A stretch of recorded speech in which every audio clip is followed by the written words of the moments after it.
All right.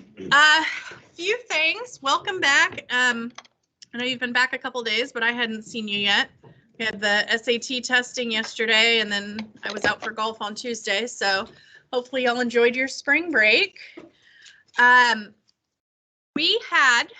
Tuesday I was out for golf, and you were given an assignment here on quizzes. It was called Factoring Quadratics Review. I think it said day 1. Only 48 students out of my 3 classes have done that. That's about 60% of y'all. I'd have to go and look at the individual class period to see how many in this class period did it, but that's not great. So I had students in my morning classes saying, oh, I didn't even know there was a quizzes. I just did the handout that the sub gave us. And maybe that's you as well. But let me please remind you, when I am out, you can always find what we are doing and what your instructions are on It's Learning. Unless it's like a last minute emergency absence, like I wake up sick or my kid wakes up sick or something. But like when it's planned, like a golf tournament or something, I'll have this for you. There's like 3 different places you can look. Okay, so the calendar on the home page is one of them. You can always look here what we're doing those days. And if you click on the event, it gives you more details about that. So it said here, you need the handout from the sub, then go to quizzes.com and go through the Factoring Quadratics review activity.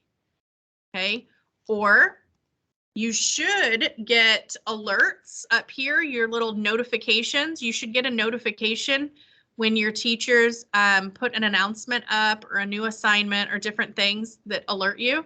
And so one of them is when I do an announcement, which you should definitely get an alert that Miss File put an announcement. Okay, but even if you don't see the alert, you can always go to our overview. That's where the announcements are.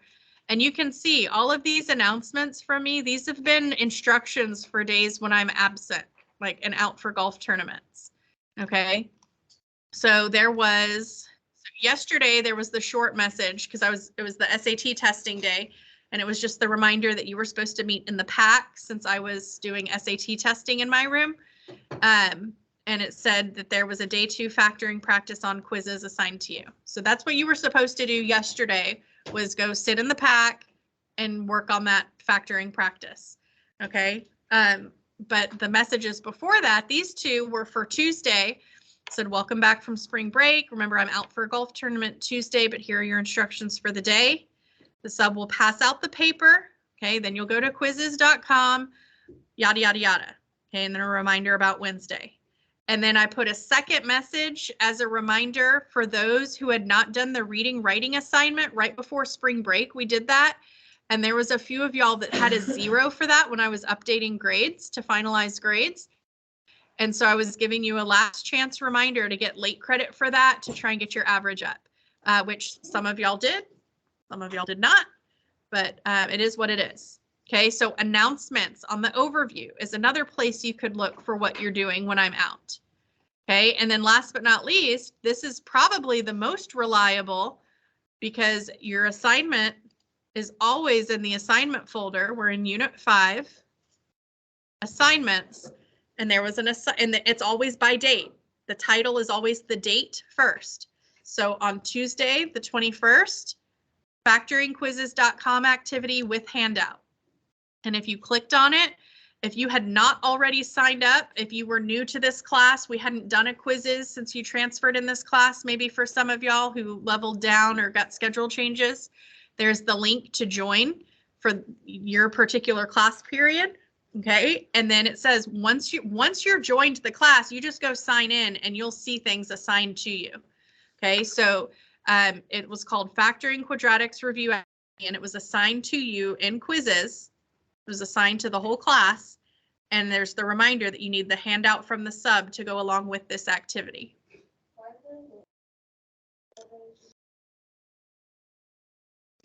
Because a lot of people didn't do it when it was assigned, so now there's a late credit option. So that's what I was going to go back and show you. So for those of you who, for whatever reason, I don't know what your reasoning is. I don't know if you're claiming ignorance that you didn't know we had an assignment or you didn't know you were supposed to look there, whatever it is, on quizzes is now a late credit for that. That one was day 1 was for Tuesday. The day 2 factoring practice, that was supposed to be your assignment yesterday when you were sitting in the pack. Okay, you weren't supposed to just be sitting there playing on your phone or doing nothing. Okay, you did have an assignment. So now you can see the day 1, that was open for, it was open Tuesday and Wednesday. So that one is for sure, it closed at midnight last night. So you had 2 days to go through that lesson. So if you hadn't finished it on Tuesday, you could have finished that yesterday. So those of you who did not do that, that's this one that says late 75% credit, and then it says factoring quadratics review day 1. Okay, you can still go and get 75% credit for that and get that done. The day 2, the one from yesterday, I put a late version up because that one closed last night at midnight as well. Okay, but that one I'm still going to offer 100% credit if you go back and do it. But by this next deadline, you can still get up to 100 on it. Only 12 of 3 classes had done that. 12 people out of 3 class periods. That's like 15% of my students. So only like 15% of people had done this assignment. So that one you'll need to go back and do. You can still get full credit on since y'all were in the pack. Maybe I know seniors, y'all were, or not seniors, excuse me, juniors, y'all were actually doing the SAT, so y'all weren't in the pack. But so that one I'm still going to offer 100% credit on. Both of these late assignments are set to close at midnight, 12 a.m. on Monday. So that's Sunday night. So you have today, tomorrow, and the weekend to go back and do these to get the credit. This one is late credit. This one says late because it is late, but I'm still going to give you 100% credit. If you are one of the few people in this class period that did one or both of these, you do not have to do the one that says late. Just leave it be. You, on your quizzes, when you're logged in, you should see a grade for this original one. If you completed it, you should have a grade there. If you want to double check with me individually later to make sure that I see that you completed it and you have a grade for it, you can do that. If you got this completed, but you can see the accuracy, the average grade is a 92. So some people scored below that. If you completed this and you got not a 100 and you want to do the late one that's open for 100% credit to try again, to try and get 100, I'm fine with you doing it again and trying for a higher grade, but you don't have to. Does that make sense? All right, so does everybody understand that there are 2 assignments in quizzes that should be completed? The day 1, there was a handout from the sub that went along with it. If you just got the handout and just did that, you didn't even check or pay attention to what you were supposed to be doing with it, when you go in to do it, it won't take you long if you've already done all the work on the paper. Okay, so it'll be pretty quick. Okay, if you got the handout and didn't do it either, it's going to take you a little while longer because you still have to work the problems. Does that make sense to everybody? All right, so I'm going to give you a paper handout now that goes with the day 2 factoring practice. You'll be able to, so I think only 2 people in this class period had done this. So everybody but those 2, you'll be able to do your scratch work on this paper that I'm going to give you. It has the problems that are in this quizzes assignment, and it has additional problems for like extra practice. Okay, so this is the handout that I'm going to pass out to you. Actually, that's 4th period. Let me get a blank one for 5th period real fast.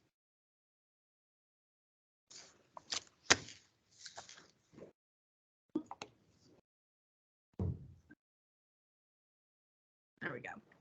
Okay, so this is what I'm going to hand you. And the top half on the front here, we're actually going to go through together, kind of like a refresher notes on quadratic factoring. So we're going to do this together today. And then here, all of these practice problems, the bottom half of the front and then all of the back, half of those are what the quizzes questions were for the day 2 practice. So you can do your work on this paper and then answer them on the quizzes. I would go and open the quizzes because you only have to do, not all of these are in there, about half of them are. I think it actually exactly half. I think there's 24 on this paper and there's 12 in the quizzes.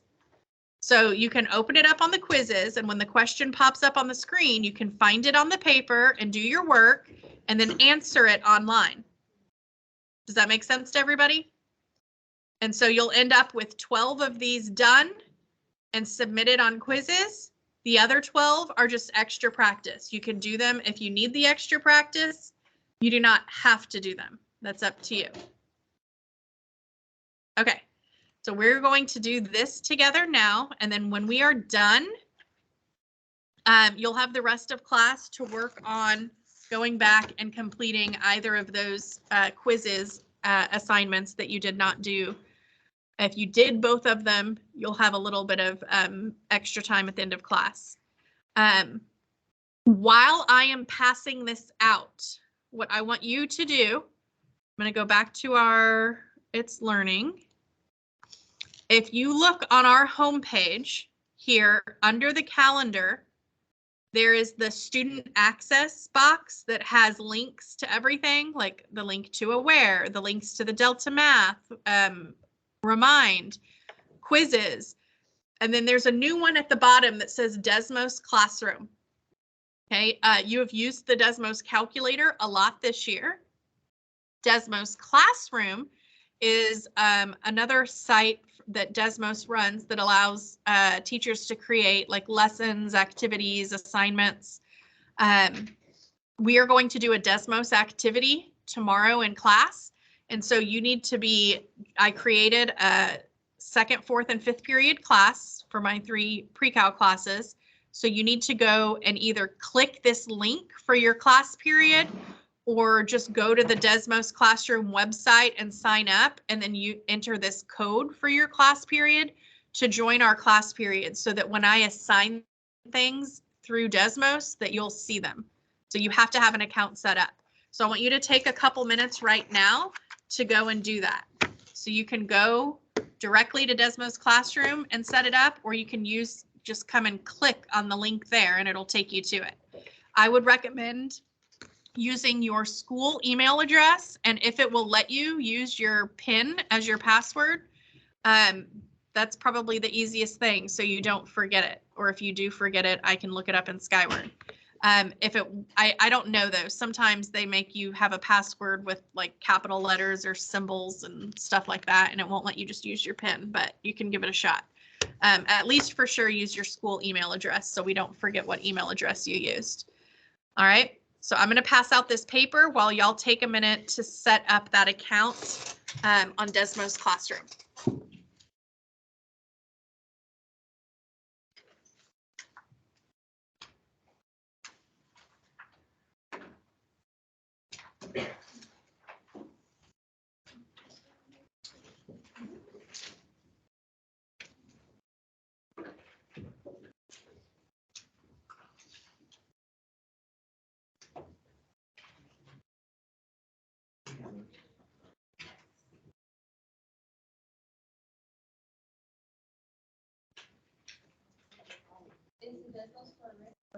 Yeah, it's what we're doing tomorrow. I just want you to go ahead and have your account ready, so when we come in tomorrow, we can just do it. We don't have to wait on people to set it up. Is it the US problem? Yeah, you don't have to start it yet. That's what we're doing in class tomorrow. But I just wanted you to go ahead and get your account set up.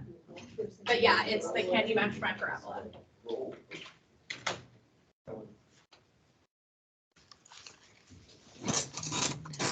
Okay, so when you sign in, set up your account and you're in the 5th period class or whatever class period you're in, if you're watching this on a video, you'll see the assignment assigned to you. It's the Can You Match My Parabola? You do not need to do that yet. That's what we're going to do in class tomorrow. That's what we're doing. Okay, but that's why you need the account so that you'll be able to do it because it's assigned through the class periods. Okay, so just make sure that you are signed up and you see that and you're ready to go. and then you can close that out. You don't need to start that right now. I don't want you to start that right now. We're doing something else. I just want you to have the account ready so that when the class starts tomorrow, we're ready to go. Everybody good with that? Okay. All right, so we're going to look at this paper where we are reviewing for a second time this year, because we also reviewed factoring last semester. So this is the second time this year we're reviewing factoring. Okay, but we need to, it's very important that you're able to factor. Okay, so we're going to take the time and do another little refresher. Okay, so and we're starting with quadratics. I don't think I mentioned this in here yet. The reason we're reviewing quadratics again is because we're moving into Unit 5, which is polynomials.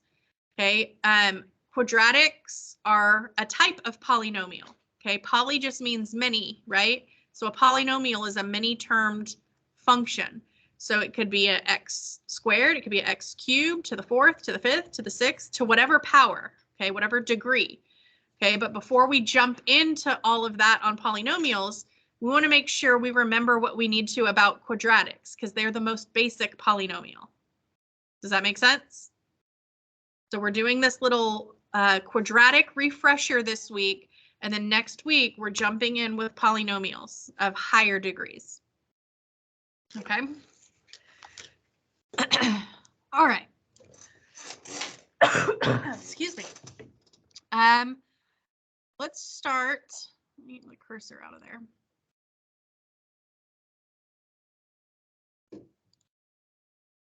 When we have two terms, the basic factoring that we would just do is our GCF factoring. Okay. So we always want to factor out a GCF if possible.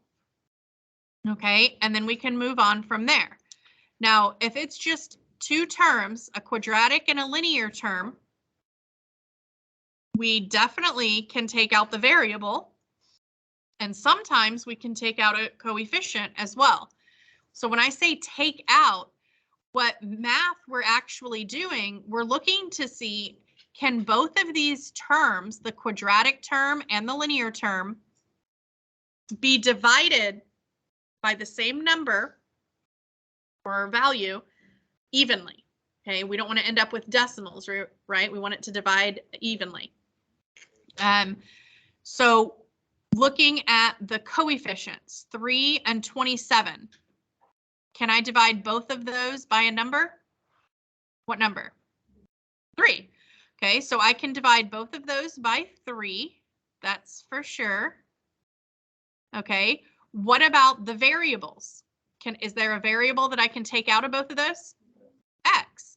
And I can't take out x squared, right? Because the highest power here is an understood 1. So the highest degree that you can factor out is the lowest degree in your terms. Does that make sense? So only an x can be factored out. So when you're factoring, you don't have to show that division. I'm doing it for the sake of our notes. A lot of you won't have to do that, but you're putting your GCF, what you're dividing out, outside the parentheses, and then inside the parentheses is what's left when you do that division. So I went ahead and put a plus because that's the sign that was there. So in that first term, what is x squared divided by x? It's just x, because remember, this is an understood 1 power. And when you divide common bases, like they're both x, you subtract the power. So 2 minus 1 is just 1. So it's just a single x. Okay, what about the 3 divided by 3? What is that? 1. When 1 is a coefficient, do I have to write it? No. 1 times x is just x. I don't have to write the 1. Okay, now in the second term, what's x divided by x? What's anything divided by itself? A 1. So x divided by x is 1. X is gone. There's no variable. It's just an understood 1. And what's the 27 divided by 3? 9. Okay, do I have to write 9 times 1? No, 9 times 1 is just 9. I don't have to write that 1. Okay, so this is just 9. So I've done my GCF, or greatest common factor. Cool? Okay, I hope we are all comfortable with GCF factoring by this point. Now, the other type of two-term expression that you would need to be able to factor is when you have a quadratic term and a constant. Okay, so notice the second term does not have a variable. Okay, and there's not a GCF here. 9 and 64 don't have a common factor. So I'm not doing GCF factoring here. But what do you notice about both of these terms? What types of numbers are those? Those are perfect squares. Okay, so when we say perfect squares, we mean that you can take the square root and not end up with a decimal, right? That's what a perfect square is. So what does difference mean? Subtraction. So if we are subtracting two perfect square terms, that's called difference of squares, or difference of two squares, I sometimes call it. Okay, so when you're doing difference of two squares, it's going to factor into two nearly identical binomials. Remember, bi means two. Binomial means a two-term expression. So there's going to be two terms in each of these sets of parentheses. Okay, so I said nearly identical. We're going to start with the square root of the first term. So what is the square root of 9x squared? 3x. The square root of 9 is 3, and the square root of x squared would just be x. So we have 3x as the first term in each binomial. And then I take the square root of the second term of the constant. What's the square root of 64? So that's the second term of each of the binomials. Now, why did I say they would be nearly identical? What's going to be different about them? One is going to have a plus and one is going to have a minus. Very good. Okay, now, anytime you have factored and you're not sure if you did it correctly, you can always work backward to check. If I were to FOIL this out, if I were going to multiply all this back together, first times first, outer numbers, inner numbers, last times last, first, outer, inner, last. If I were to FOIL that all back out, does it get me back to the original expression? So 3x times 3x, that would be 9x squared. 3x times negative 8 would be negative 24x. Positive 8 times 3x would be positive 24x. What would happen there? The positive and negative 24x would cancel. That's why there's no x term in the middle here. This is not a trinomial because that middle term cancels out. And then the 8 times negative 8 is the minus 64. Does that make sense? All right. Now, when we have a three-term quadratic, a trinomial, our factoring is a little different. Okay, you can think of it as reverse FOILing. Okay, so we're going to end up with the two binomials that if we multiplied it all out, we would get this trinomial, right? So there's two methods that I'm going to review with you. Guess and check and X method. So remember, your quadratic is going to be in the form ax squared plus bx plus c. I would always just do guess and check if that a is an understood 1. So if the a value is 1, I'm definitely going to just use guess and check. If the a value is something other than 1, you can still do guess and check, which I'm going to do this example with y'all. Okay, but you could also do X method. If that a value is a prime number, what's a prime number? What are the only factors of a prime number? 1 and itself. Okay, it can't be divided by anything but 1 or itself. If it's a prime number, I would probably still just do guess and check. Is 2 a prime number? Yeah, the only factors of 2 are 2 and 1. Okay, so I'm going to do the guess and check method here. And I'm actually going to do 2 different ways here. If I do the guess and check method here without taking out a GCF, it's still going to work. Okay, but there is technically a GCF we could take out first and make our lives easier. But if you don't catch that, if you don't realize there's a GCF, you can still do guess and check and it'll still work. Okay, because 2 is prime. What are the only factors of 2x squared? 2x times x, 1x. 2x times x are the only factors of 2x squared. So that's why I would still use guess and check. Because if this is prime, there's only, you know what those first terms have to be. There's no guessing game there. The only thing you're having to guess with and check is the second term. Okay, which isn't too terrible. But if you're having to guess and check on both the first term and the second term, then it gets a little iffy. And then you might want to use the X method. Okay, so now once you know the first terms, you look at your C, negative 24. And I'm going to list out the factors of negative 24. Okay, so that could be 24 and 1, or 2 and 12, or 3 and 8, or 4 and 6. Y'all agree?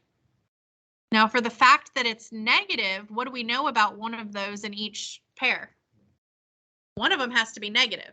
So it could be negative 4 and positive 6, or positive 4 and negative 6, or positive 3, negative 8, or negative 3, positive 8. So several different combinations. I'm not going to worry about the positive or negative till the end. I know that one has to be positive and one has to be negative, but I'll take care of that at the end. So what I'm going to do with guess and check is, once I know the possibilities of what the factors are, I am going to, you can actually write this down if you want to, or you can do this in your head. I would typically just do it in my head, but for the sake of your notes, I'm going to write it out. You don't need to write it down yet, kind of just watch until we figure out what works. Okay, but what I would be doing in my head is I would say, okay, would 1 and 24 work? If I plug in 1 and 24, remember what we're checking is that when I multiply the outer and the inner, because remember this is reverse FOIL, when I multiply the outer and the inner, do they combine to give me that B term, that middle term?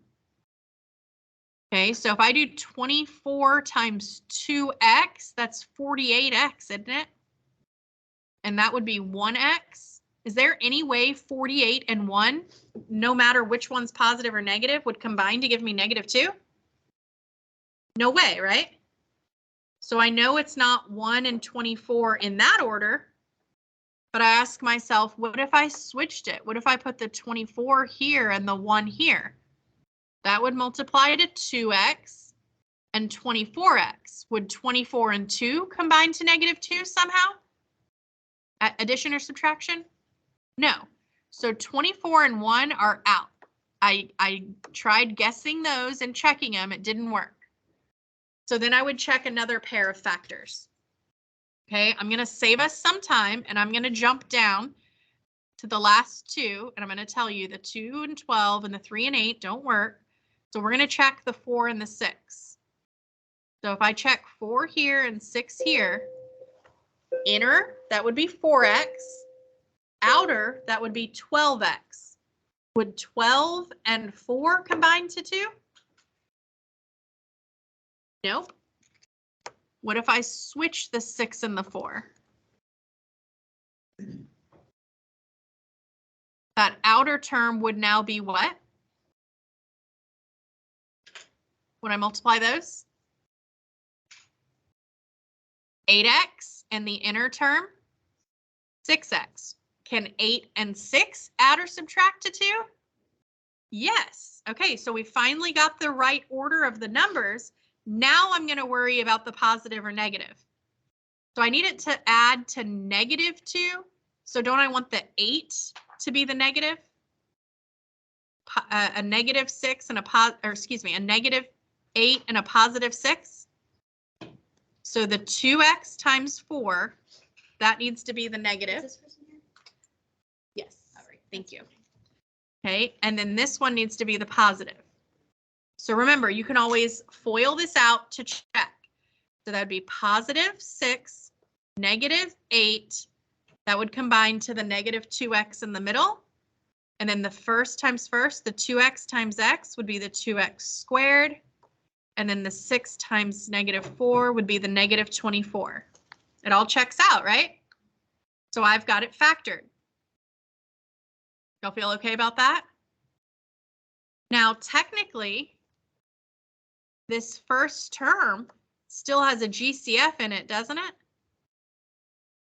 2x plus 6, is there something you could factor out? A 2. So I could rewrite this as 2, and then I would be left with x plus 3 for that term. Do you agree? And then I'd still have the x minus 4.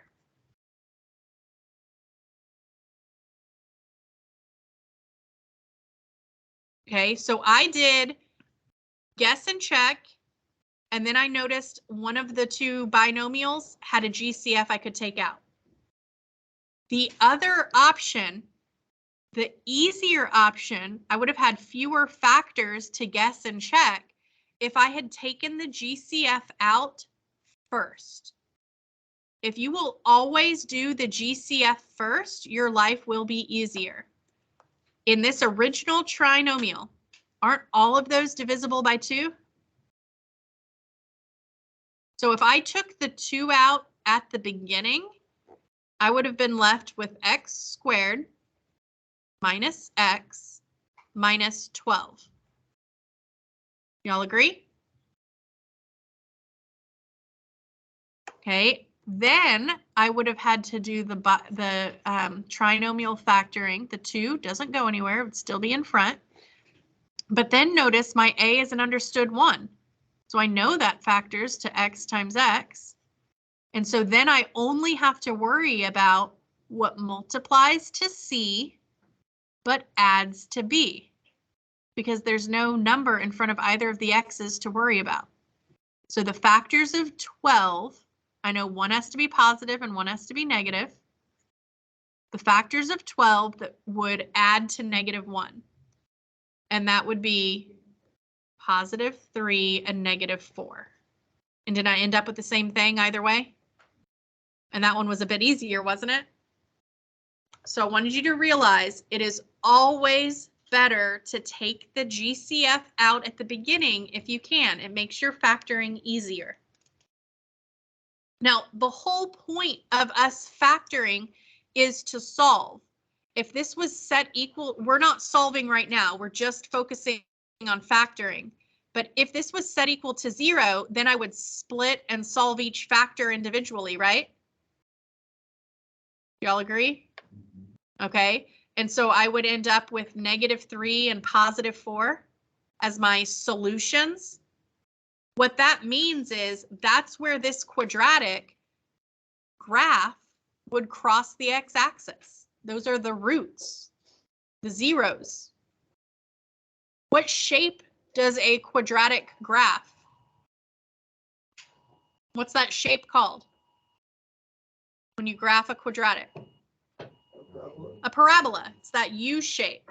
Okay, so those are the zeros. Those are the two places that parabola would cross the x-axis. Y'all following me? Okay. All right, now, in this second example, there is a GCF I can take out. What is it? So if I take out my 4 first, what does that leave me with?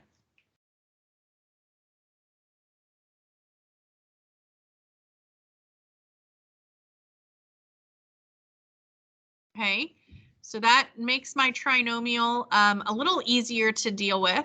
I could do guess and check here. 3 is prime. I could do it.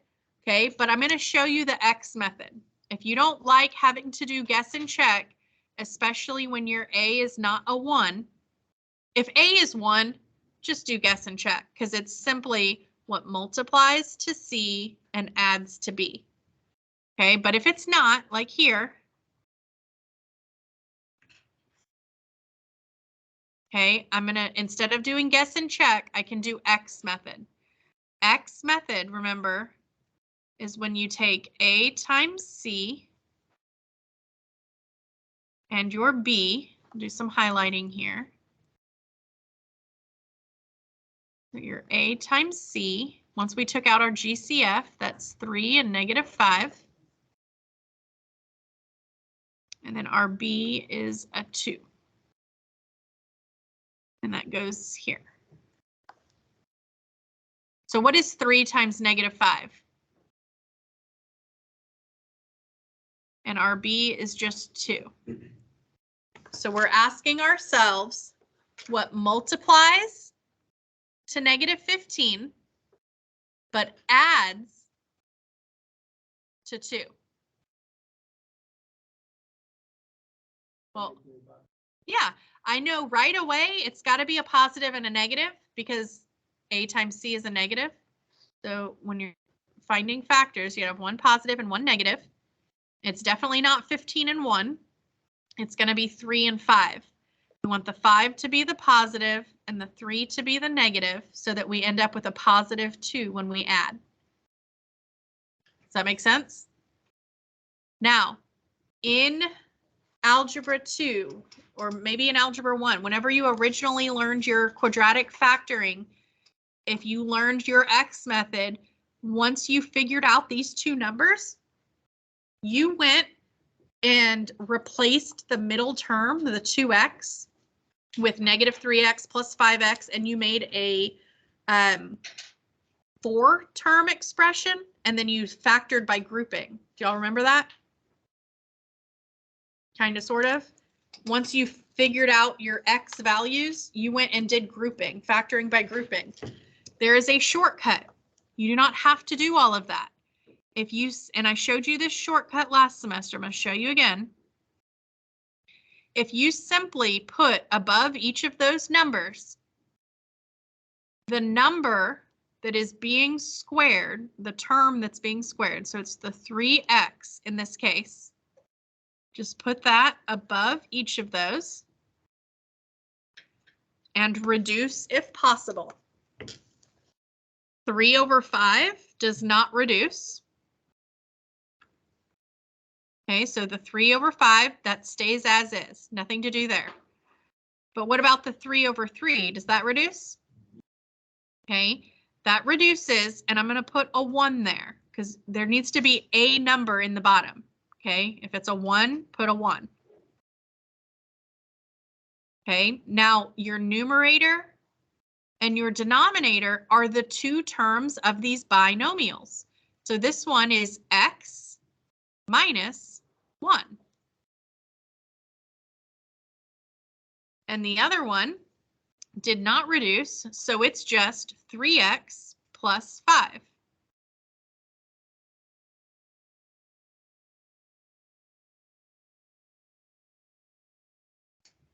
Now you could double check with foiling and say, okay, x times 3x is 3x squared. X times 5 is 5x. -1 times 3x is -3x. That combines to positive 2x.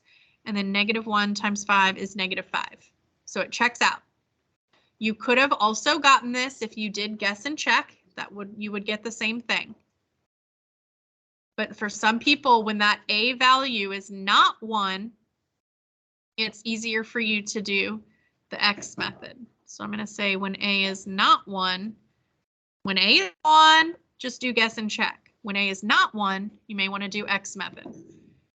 Okay, you can still do guess and check. Some people just don't like to do that. Now I will tell you this shortcut that I showed you.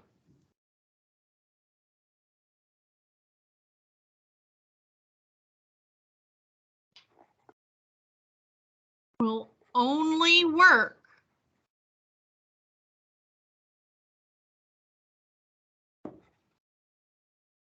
if you take out